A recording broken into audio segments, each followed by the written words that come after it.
Bonjour, c'est Nicolas du site utilisersonmac.com. Nous sommes en janvier 2022, donc comme d'habitude je réalise une petite vidéo pour vous souhaiter une bonne année. J'espère que cette nouvelle année se passera pour vous le mieux possible malgré la situation sanitaire actuelle. Alors je vais évidemment continuer toute cette année à réaliser des vidéos afin que vous puissiez utiliser votre Mac toujours plus facilement et toujours plus rapidement. D'ailleurs, pour être tenu au courant des sorties de mes futures vidéos, n'oubliez pas de vous abonner à la newsletter de mon site, si ce n'est pas déjà le cas.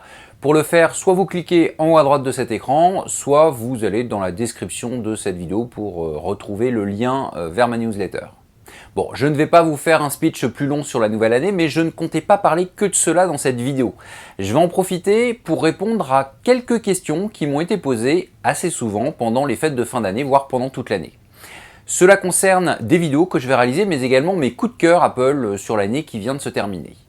La première question qui est souvent revenue, ou plutôt le premier sujet, concerne la sécurité. Vous avez effectivement été nombreux à me faire remarquer que j'ai parlé plus souvent sécurité en 2021 que durant les années précédentes. Et beaucoup d'entre vous m'ont demandé si c'est parce que j'estime que les Macs sont plus en danger qu'auparavant. Alors si j'ai réalisé plus de vidéos sur ce thème, c'est un peu par hasard et surtout c'est parce que j'ai voulu lancer une nouvelle catégorie de vidéos, celle où je parle des arnaques. De façon générale, je ne suis pas plus inquiet pour mon Mac qu'en 2020, 2019 ou même avant.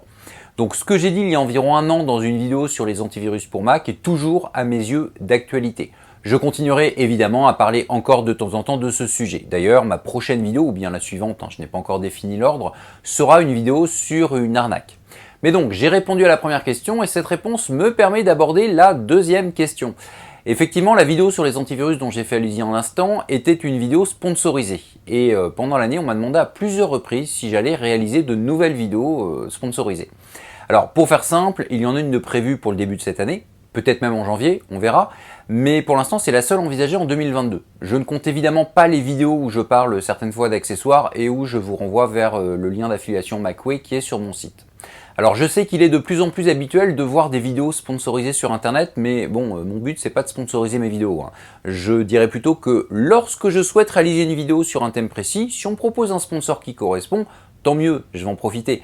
Mais cela restera donc toujours extrêmement minoritaire. Et pourtant, ce n'est pas faute de recevoir des propositions. Lorsque ma chaîne YouTube a dépassé les 20 000 ou 30 000 abonnés, je ne me souviens plus exactement du nombre, j'ai commencé à recevoir des demandes de partenariat et ces demandes sont de plus en plus nombreuses. En gros, je reçois chaque mois.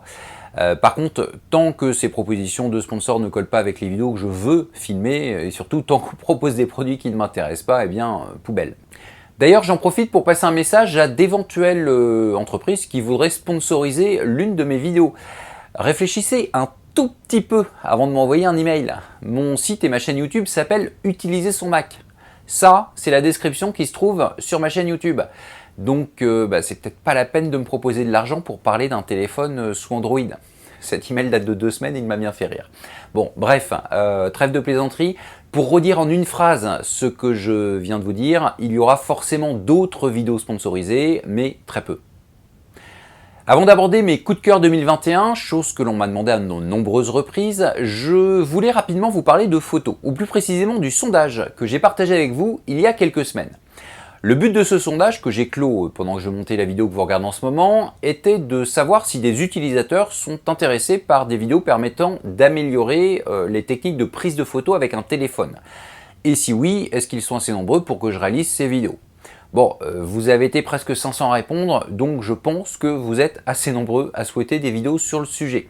Il faudra donc que je m'y colle. Alors comment, sous quelle forme, je ne sais pas encore. En tout cas, dans les réponses à ce sondage, vous êtes plus de 90% à posséder un iPhone, et dans plus de la moitié des cas, c'est cet iPhone qui est l'appareil photo qui vous sert le plus.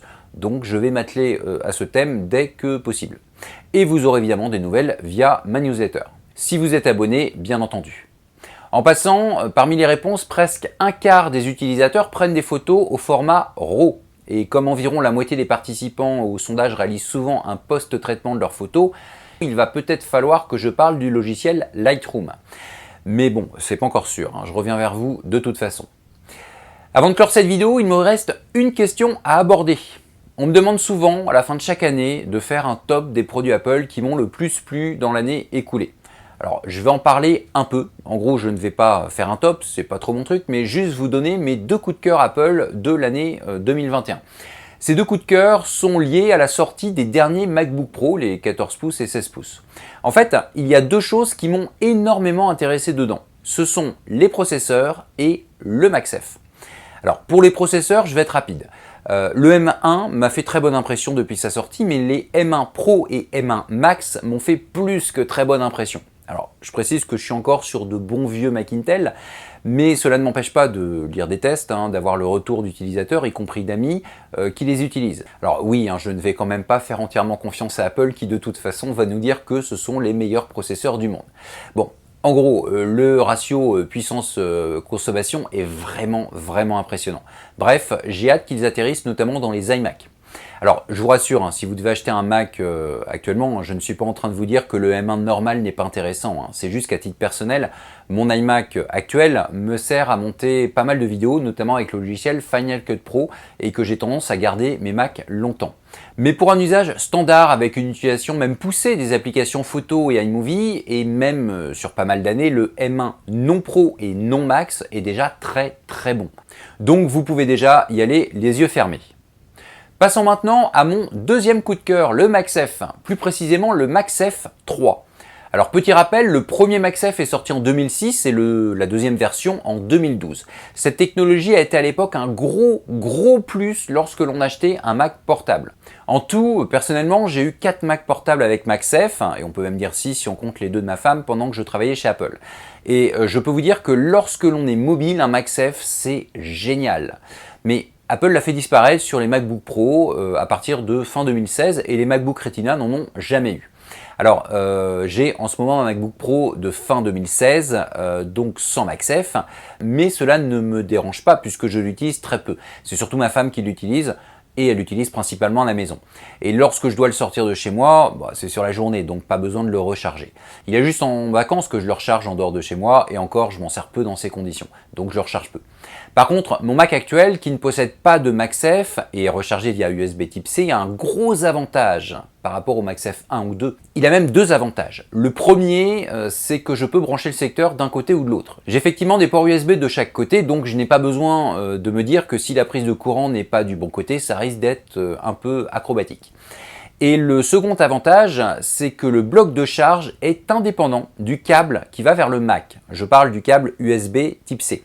Et ça, c'est vraiment pratique. Quand on pense à tous les MagSafe 1 et 2 qui sont allés à la poubelle juste parce que le câble de charge et le bloc chargeur ne pouvaient pas être séparés et qu'on obtenait ça au bout de quelques années si on ne faisait pas très attention en le roulant, et ça fait mal au cœur.